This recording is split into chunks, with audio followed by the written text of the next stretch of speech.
আপনার মনের বাসনা পূরণ করার জন্য প্রতিনিয়ত কোনো দেবদেবীকে আপনি খুশি করার চেষ্টা করছেন, যাতে করে আপনার কাম্য বস্তু আপনি পূরণ করতে পারেন।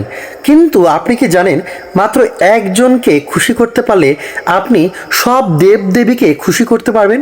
তাহলে চলুন জেনে নেওয়া যাক। তার আগে আপনি যদি আমার এই পেজটিতে নতুন হয়ে থাকেন, অবশ্যই ফলো করতে ভুলবেন না। একটু মন দিয়ে দেখুন, শ্রীমদ্ ভগবদ গীতার বিজ্ঞান যোগে শ্লোক নাম্বার 22-এ কী লেখা রয়েছে। সেখানে লেখা রয়েছে, সেই ব্যক্তি শ্রদ্ধাযুক্ত হয়ে সেই দেবতার আরাধনা করেন এবং সেই দেবতার কাছ থেকে আমারই দ্বারা বিহিত কাম্যবস্তু অবশ্যই লাভ করেন। এর মাধ্যমে আমরা একটা বিষয় বুঝতে পারি, ভগবান শ্রীকৃষ্ণই হচ্ছেন পরম কারণ, তাকে ছাড়া কোনো কিছুই সম্ভব না।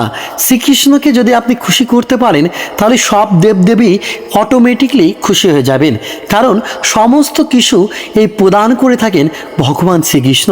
তাই এখনও সময় আছে, মন থেকে বলুন হরে কৃষ্ণ রাধে রাধে।